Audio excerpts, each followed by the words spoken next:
Halo teman-teman semua, selamat datang kembali di Kotak Romantis, tempat di mana setiap kata membawa rasa dan setiap cerita membuka ruang rahasia dalam hati kita. Malam ini, aku akan membacakan sebuah kisah tentang pelajaran yang tak diajarkan di buku, tentang rindu yang tumbuh diam-diam di ruang tamu, dan tentang seorang wanita yang mengajarkan cinta, bukan lewat teori, tapi lewat keheningan dan pelukan. Sebelum kita mulai, aku ingin menyapa kalian semua yang sudah setia mendengarkan. Tulis di kolom komentar, kamu lagi dengerin dari kota mana? Biar kita tahu, ada cinta yang sedang mendengarkan dari Bandung, Surabaya, Palembang, Medan, atau bahkan dari luar negeri. Siapkan hati kalian, karena cerita malam ini akan membawa kalian masuk ke ruang yang paling sunyi dan paling jujur dalam hidup seseorang.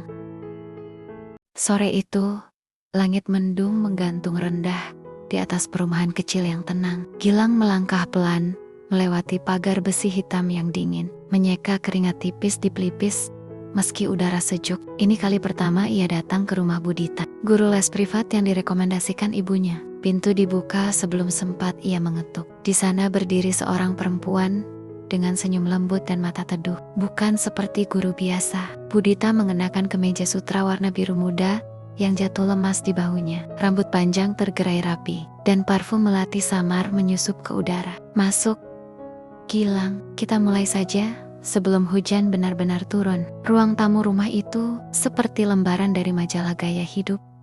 Elegan, rapi, dan harum, seperti hotel bintang 5. Tapi bukan itu yang membuat Gilang terdiam. Ada sesuatu dari wanita itu, sesuatu yang tak terucap, bukan sekadar cantik. Lebih dari itu, ia memancarkan aura yang dalam dan samar, seperti nada rendah dalam lagu yang merayap ke dada. Mereka mulai belajar. Kaku. Gilang duduk tegak, mencoba fokus pada kertas soal, tapi suara Budita lembut seperti gerimis, dan tiap kali ia mencondongkan tubuh, rambutnya menyentuh pundaknya, sendiri dengan gerak lambat, yang entah mengapa, membuat dada Gilang terasa sesak. Kalau soal ini, kamu masih bingung, coba lihat cara ini, ucap Budita, lalu menggambar garis-garis pada buku. Jemarinya runcing, kuku terawat, dan nada bicaranya seolah menenangkan sekaligus menantang. Gilang menelan ludah. Ia tak bisa menjelaskan, tapi pelan-pelan kehadiran Budita membuatnya gugup. Matanya tak berani terlalu lama menatap wajah perempuan itu. Namun saat Budita memandangnya, pandangan itu seperti menelanjangi isi pikirannya yang belum pernah disentuh siapapun. Jangan tegang begitu, Gilang. Di sini bukan sekolah. Anggap saja rumah sendiri. Senyumnya lembut, namun ada sorot mata yang sulit dijelaskan. Campuran antara hangat dan menggoda. Gilang mengangguk pelan, walau jantungnya memukul-mukul rusuk. Di akhir les, ketika ia pamit pulang, Budita menyentuh lengannya ringan. Hanya sekejap, tapi kehangatan dari jemari itu tertinggal lama, seperti bekas embun di kaca jendela. Dalam perjalanan pulang, langkah Gilang terasa aneh, seolah ada sesuatu dari rumah itu yang ingin ia kembali temui. Bukan soal pelajaran, tapi tentang sosok wanita yang duduk tenang di ruang tamu harum itu, dengan kemeja sutra dan senyum yang menyimpan sesuatu. Dan di dalam hati remajanya, sebuah pintu kecil mulai terbuka. Campus. Hari-hari berikutnya berjalan cepat, seperti lembar-lembar soal yang dibalik satu demi satu. Gilang datang 2 kali seminggu, selalu tepat waktu, selalu dengan jantung yang berdebar saat sampai di gerbang. Budita selalu membuka pintu dengan senyum yang sama, tapi ada yang berubah. Sedikit demi sedikit, kini ia lebih sering duduk di sisi Gilang, bukan di seberang meja. Bahunya kadang menyentuh lengan Gilang saat membetulkan posisi pensil, dan aroma tubuhnya makin terasa akrab. Wangi bunga dan sabun yang hangat menggantung di udara seperti benang halus yang tak terlihat, tapi sulit dihindari. Sore itu hujan turun deras. Petir memecah langit ketika mereka tengah membahas soal fisika. Gilang nyaris melonjak kaget, dan Budita hanya tersenyum sambil menutup jendela. Kamu takut petir? Tanyanya ringan. Sedikit, jawab Gilang jujur. Kalau begitu jangan pulang dulu. Tunggu Rita, aku buatkan teh. Ya, yep. Dan Gilang hanya bisa memandangi punggungnya yang ramping, dibalut sweater krem tipis. Rok hitamnya mengikuti langkah lembut dan teratur. Mereka duduk di ruang tengah. Lilin kecil menyala di sudut meja, menambah kehangatan yang aneh. Budita menyodorkan cangkir teh, duduk hanya sejengkal darinya. Hujan menjadi latar, dan sesekali petir menyinari wajahnya yang tampak lebih sendu dari biasanya. "Kamu mirip adik kelasku dulu," katanya tiba-tiba. Pendiam, tapi punya tatapan yang panas. Gilang terdiam. Ia ingin bicara, tapi lidahnya keluh. "Gilang," suara itu lirih, "kamu anak baik dan kamu mulai tumbuh jadi pria muda. Tapi kadang dunia orang dewasa tak selalu ramah." Ucapan itu menggantung, tak ada yang menjawab, tapi mata mereka saling mencari. Dan dalam keheningan itu, sesuatu tumbuh.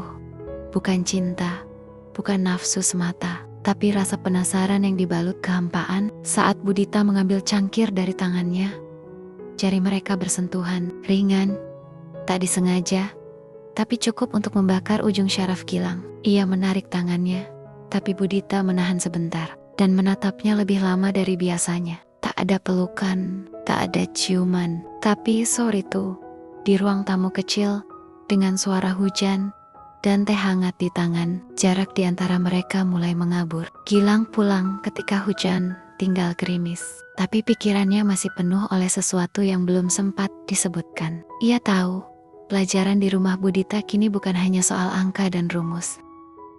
Hari itu Gilang datang lebih awal dari biasanya. Entah mengapa, langkahnya lebih ringan, harapannya lebih diam-diam. Langit cerah, tapi dadanya seperti menyimpan awan yang siap menurunkan hujan gairah. Dan ketika pintu terbuka, ia tahu hari ini akan berbeda. Budita mengenakan kemeja sutra tipis warna abu-abu, lembut dan jatuh, membentuk lekuk tubuhnya dengan cara yang tidak bisa dihindari oleh mata lelaki muda. Rok pensil hitam membingkai pinggulnya, dan rambut panjangnya dikunci rendah, menyisakan beberapa helai yang memberontak di leher. "Masuk, Gilang, kita langsung mulai. Ya, hari ini kita bahas soal logaritma," ucapnya. Suara seperti air hangat di pagi hari. Mereka duduk di meja biasa, tapi kali ini Budita lebih dekat. Ia menyandarkan siku di meja, lalu condong ke arah Gilang untuk menjelaskan. Saat membungkuk, kancing atas kemeja itu sedikit terbuka, dan leher jenjangnya terlihat begitu dekat. Matanya fokus pada kertas, tapi mata Gilang tak sengaja menangkap sesuatu yang tak seharusnya kulit halus. Lekuk samar yang tertutup namun menggoda. Gilang menunduk, tapi matanya, pengkhianat paling halus, sempat mencuri pandang. "Celong." "Tania, Budita." Suaranya rendah, pelan. Ia mendongak, gugup, tapi Budita hanya tersenyum kecil.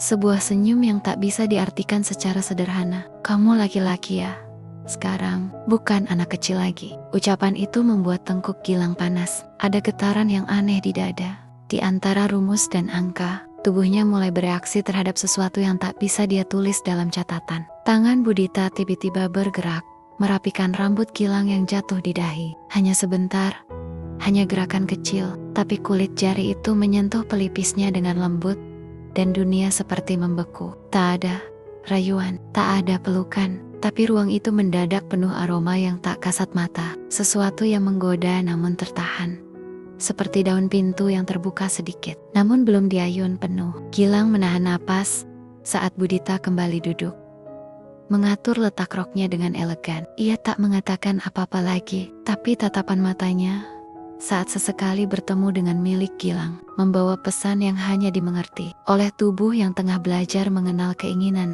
Malamnya, Gilang tak bisa tidur. Di kamarnya yang sepi, ia mengulang-ulang satu kalimat dalam kepala. "Kamu laki-laki sekarang." Dan untuk pertama kalinya, ia merasa mungkin benar.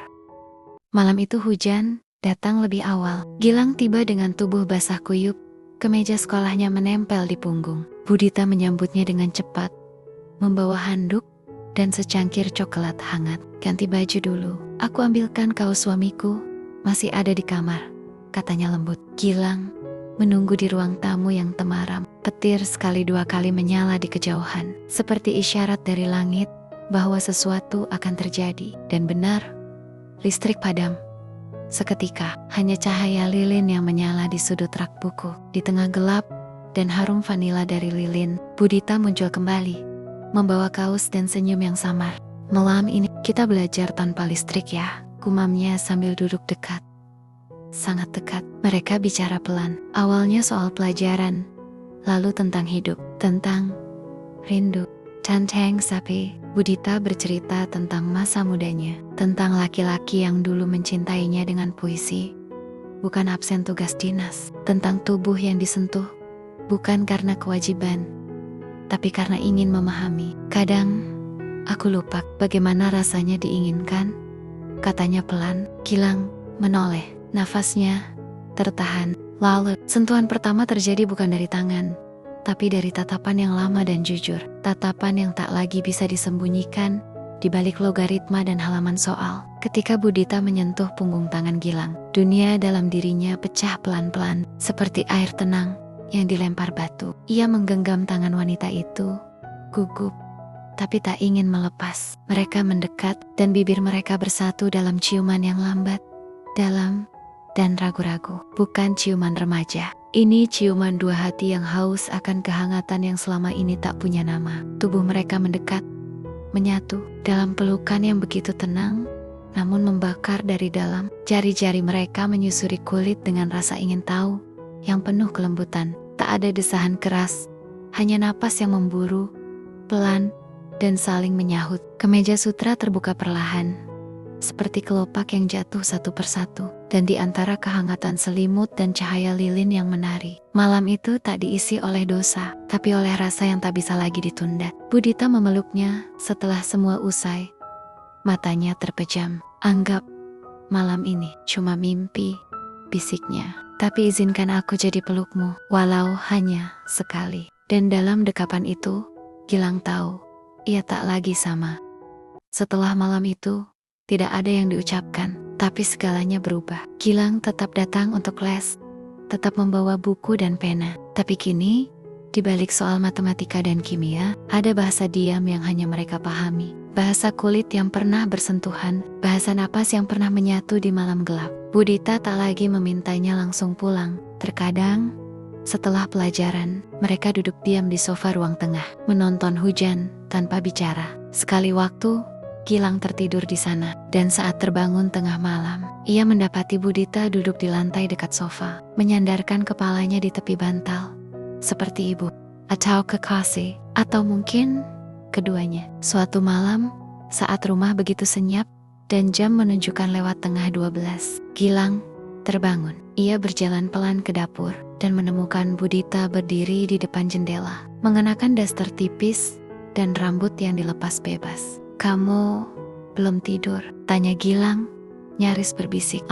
Wajahnya terlihat lelah, tapi cantik dalam cahaya bulan. "Aku gak bisa tidur kalau kamu di sini," jawabnya lirih. "Bukan karena takut, tapi karena aku selalu ingin menghampirimu." Tanpa banyak kata, mereka kembali larut dalam pelukan malam. Kali ini lebih sunyi, lebih dalam, seperti sepasang hati yang tak ingin saling kehilangan. Tak ada gairah yang meledak, tapi ada cinta yang tumbuh pelan, salah tempat, salah waktu, tapi nyata. Setiap kali mereka selesai, Budita selalu menatap langit-langit, diam lama, dan Gilang selalu menatap wajahnya, menghafal setiap garis, takut waktu akan mengambilnya terlalu cepat. "Bu, ini salah ya?" Pertanyaan itu keluar satu malam, pelan, dari bibir Gilang yang gemetar. Budita tak langsung menjawab, ia hanya membelai pipi Gilang, lalu mencium keningnya lama. Tapi aku tak pernah merasa sehidup ini." Kalimat itu tinggal lama di dada Gilang, lebih lama dari pelukan, lebih dalam dari apapun yang pernah ia rasakan. Tapi Gilang tahu, mereka tak bisa terus begini. Dunia luar tak akan pernah mengerti. Ruang yang telah mereka bangun diam-diam tak akan paham bahwa dalam diam mereka ada cinta yang tumbuh di balik kesepian dan pelajaran. Dan semakin hari, langkah Gilang menuju rumah Budita terasa seperti perjalanan tanpa arah pulang.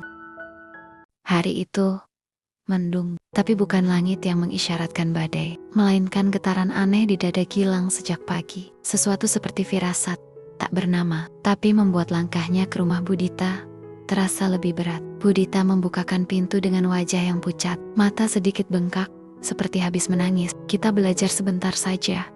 Ya, suaranya pelan, nyaris tidak terdengar. Gilang mengangguk. Di dalam rumah, suasana terasa tegang. Tak ada teh hangat, tak ada senyum. Bahkan meja pun tidak dipakai. Mereka hanya duduk berseberangan di ruang tengah, dengan buku terbuka tapi tak satu pun dibaca. Lalu, bel rumah tiba-tiba berbunyi.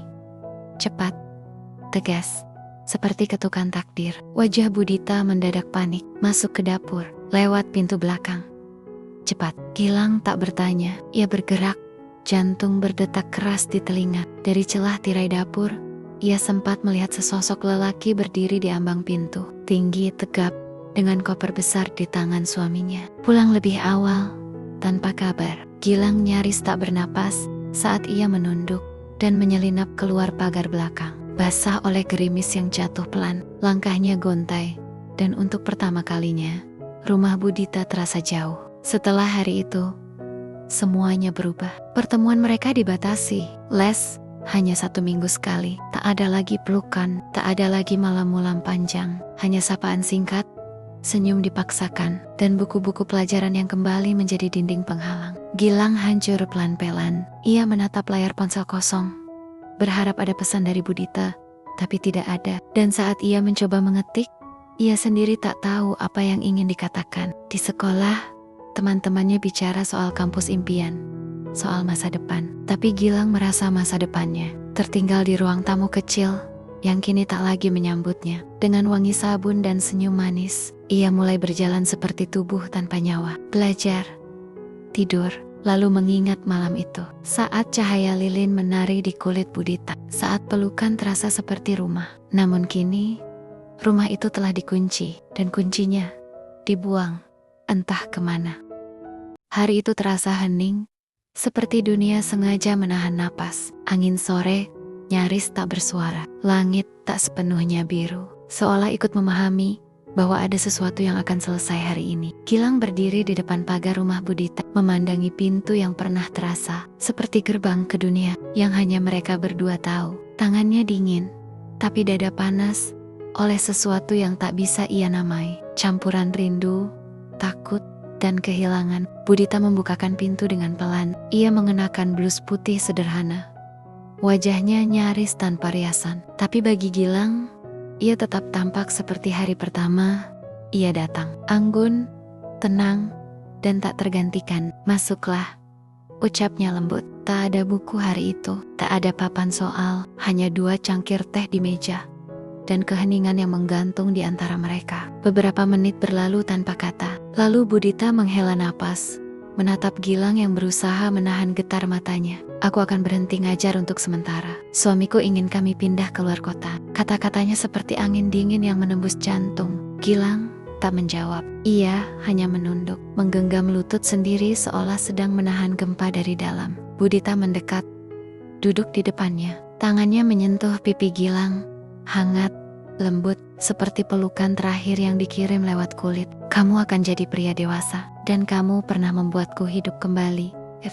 Gilang menatap matanya. Di sana ada air mata yang ditahan, tapi juga ada kekuatan yang tak ia miliki, keberanian untuk mengakhiri tanpa menyakiti. Ia ingin mengatakan banyak hal, tentang cinta, tentang rindu, tentang malam yang tak bisa ia lupakan, tapi tak satu pun keluar. Ia hanya berdiri, meraih tangan wanita itu, menciumnya perlahan, bukan dengan gairah, tapi dengan rasa terima kasih.